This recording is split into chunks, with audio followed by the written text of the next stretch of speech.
Ambulance! అయ్యో, ambulance కాదు, ambulance. Ambulance! ఒకవేళ మీరు కూడా బిల్లీలాగా సరిగ్గా ప్రొనౌన్స్ చెయ్యాలి అనుకుంటే వెంటనే డౌన్లోడ్ చేసుకోండి కుకు టీవీ కిడ్స్ యాప్.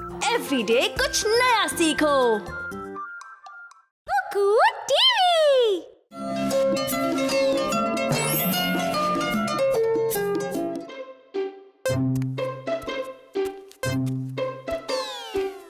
అమ్మా అమ్మా, డాగ్.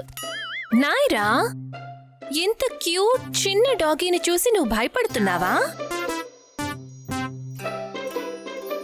నువ్వు డాగ్స్ ని చూసి అస్సలు భయపడకూడదు నాయరా.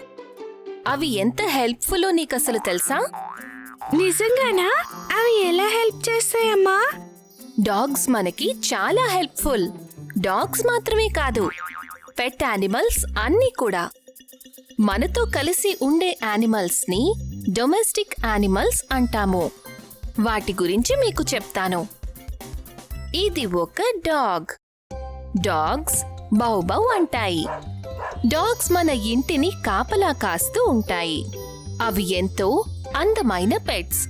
మనకెంతో లాయల్ గా ఉంటాయి. మొత్తం ప్రపంచంలో చాలా రకాల డాగ్స్ ఉంటాయి.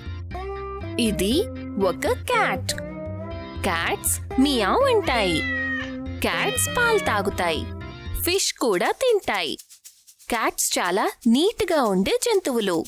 ప్రపంచంలో క్యాట్స్ కూడా చాలా రకాలు ఉన్నాయి. ఇది ఒక కావ్. ఆవు అంబా అంటుంది. పల్లెటూర్లలో అందరి ఇళ్లల్లో కౌస్ ఉంటాయి. అవి మనకి పాలిస్తాయి. ఇవి చాలా జెంటిల్ గా ఉంటాయి.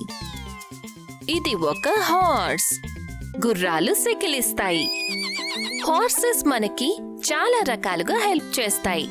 పాతకాలంలో అవి మనల్ని మోసుకుని వెళ్లేవి. అవి చాలా ఎలిగెంట్ యానిమల్స్. ఇది ఒక గోట్.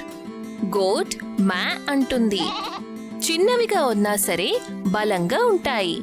పల్లెటూళ్లలో చాలా మంది వీటిని పెంచుకుంటారు. ఇవి పాలిస్తాయి. కొండలు కూడా ఎక్కుతాయి. ఇది ఒక షీప్. షీప్ కూడా మ్యా అంటుంది. ఇది మనకి ఊలిస్తుంది. ఇవి ఎక్కువగా కొండ ప్రాంతాల్లో ఉంటాయి. అలాగే మనకి పాలు కూడా ఇస్తాయి. ఇది ఒక డాంకీ. గాడిద ఓండ్ర పెడుతుంది. గాడిదలు చాలా బలమైన జంతువులు.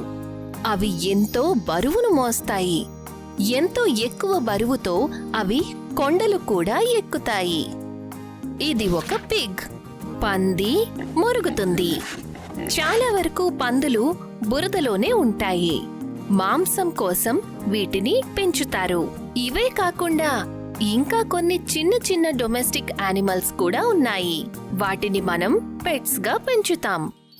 అంటే రాబిట్స్, టర్టిల్స్, గినియా పిగ్స్, ఇంకా చాలా.